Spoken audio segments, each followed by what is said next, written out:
চাচা আসসালামু আলাইকুম। ওয়ালাইকুম সালাম। চাচা কেমন আছেন? আছি ভালোই আলহামদুলিল্লাহ। আমরা কয় টাকা খাইছি? আমরা 40 টাকা খাইছেন। আমার কাছে ধরুন টাকা নাই, কি করা যায়? টাকা না থাকলে তো আর করা যাইব না কিছু। না দিলে হ্যাঁ, না দিলে তো নাই, না দিলে মনে কোনো কষ্ট নাই। কষ্ট নাই। না এরকম বহুত পয়সারে খাওয়াই। আলহামদুলিল্লাহ। আল্লাহ আপনাকে অনেক হ্যাঁ। মানুষের খাওয়ানোর তৌফিক দিক। আসলে হ্যাঁ। আমরা একে অপরের যদি সাথে না থাকি তাহলে হ্যাঁ। তো এই দুনিয়া চলবে না। না না না। আল্লাহ আসলে মানুষকে পাঠাইছে একে অপরের সাথে হ্যাঁ থাকার হ্যাঁ জন্য। হ্যাঁ চাচা আমরা আপনাকে একটু খুশি করার চেষ্টা করেছি। হ্যাঁ, আপনি বলেন। খুশি হয়েছেন তো? হ্যাঁ খুশি খুশি? খুশি আলহামদুলিল্লাহ খুশি খুশি। আচ্ছা, ওই পুরস্কারটুকু আপনার জন্য। হ্যাঁ। আর এই যে আপনার কাছে যেটা খাইছি, হুম। খাইছি কয় টাকা? 40। হ্যাঁ এই যে এখান থেকে নেবেন আপনি 40 টাকা। আমরা যে 40 টাকা খাইছি হ্যাঁ বুঝছি। এই 40 টাকা নেবেন এখান হ্যাঁ। থেকে। আর এটা হচ্ছে আপনার জন্য পুরস্কার। বুঝছি।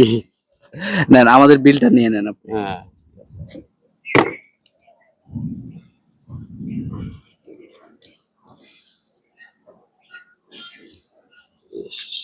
আর উনি কয় টাকা খাইছে? ওনাটা বাদ। না না সমস্যা নাই, না, বলেন। না, না, না। উনি কয় টাকা খাইছে? না ওনাটা দেওয়া লাগবে না। না না ওনাটাও নেন। না ওনারটা আমি নিব না তো। লাগবে না না? না না। ঠিক আছে বাবু, জান আসি তাহলে আমরা। জি। আল্লাহ ভালো রাখুক আপনাকে, সুস্থ থাকেন, দেখা হবে বেঁচে থাকলে আবার। আল্লাহর রহমতে এই যে দেখা হইবো, আছি এই হাউজিং এর ভিতরেই।